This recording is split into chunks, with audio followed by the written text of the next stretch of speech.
Connaître la routine du couple formé par Delphine et Cédric Jubilard permet de savoir si un changement spécifique a eu lieu lors de la nuit du mois de décembre 2020 après laquelle la trentenaire et maman a subitement disparu.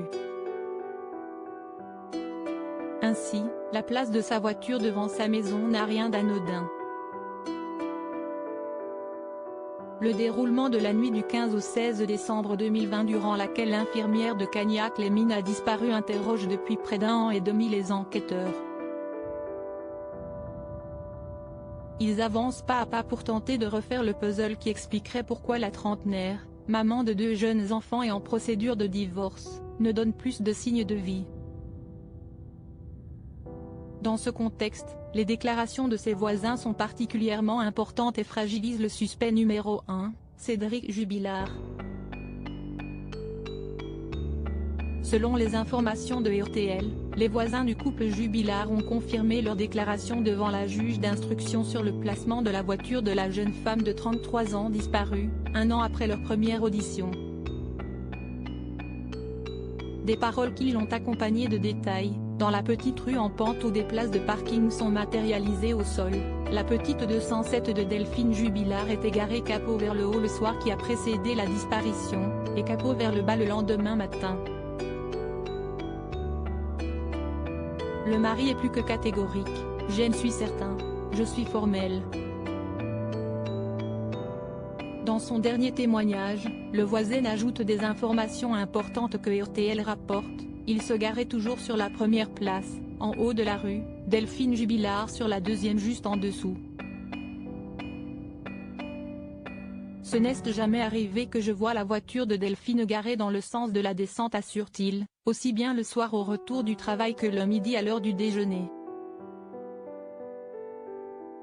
Le voisin affirme également se souvenir précisément du soir de la disparition car il est rentré tard du travail le 15 décembre 2020, à 21h15.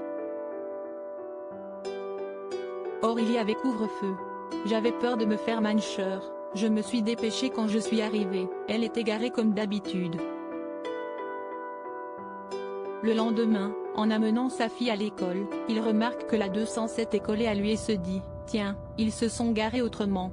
Il assure également avoir vu du bordel dans la voiture et le siège auto, des choses qu'il n'avait pas l'habitude de voir quand elle était garée dans l'autre sens. La voisine des Jubilard apporte d'autres précisions sur l'importance du sens de parking de la voiture. La fille du couple, Elia, étant un bébé, sa mère Delphine Jubilard devait pouvoir accéder le plus facilement au siège auto. Il y avait le siège auto de la petite, côté route. Il y a le trottoir et après un talus avec des ronces. En se garant dans ce sens, c'était plus facile pour elle de sortir sa fille, plutôt que de se prendre les ronces. Pourquoi ces informations sont-elles si capitales? Car elles contredisent la version du controversé Cédric Jubilard qui a assuré devant les autorités que le véhicule était parfois garé dans un sens ou dans l'autre. Ce qui peut prouver que cette automobile a été déplacée durant la nuit du drame. Pour les avocats de celui qui est actuellement en détention provisoire pour homicide par conjoint, le constat des gendarmes sur la position du véhicule a été fait en milieu de journée après la disparition, ce qui ne permet pas d'affirmer qu'elle était capot vers le bas au petit matin.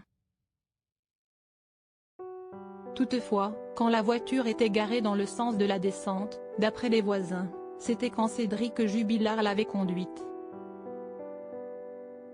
Cédric Jubilard reste présumé innocent des faits qui lui sont reprochés jusqu'au jugement définitif de cette affaire.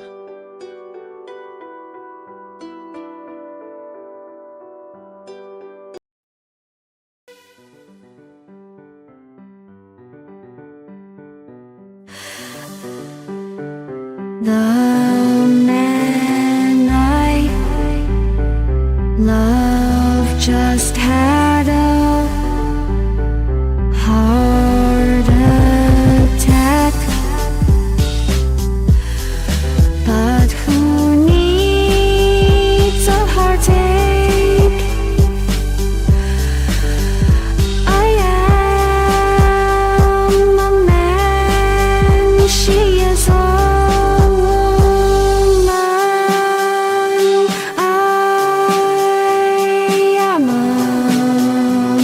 she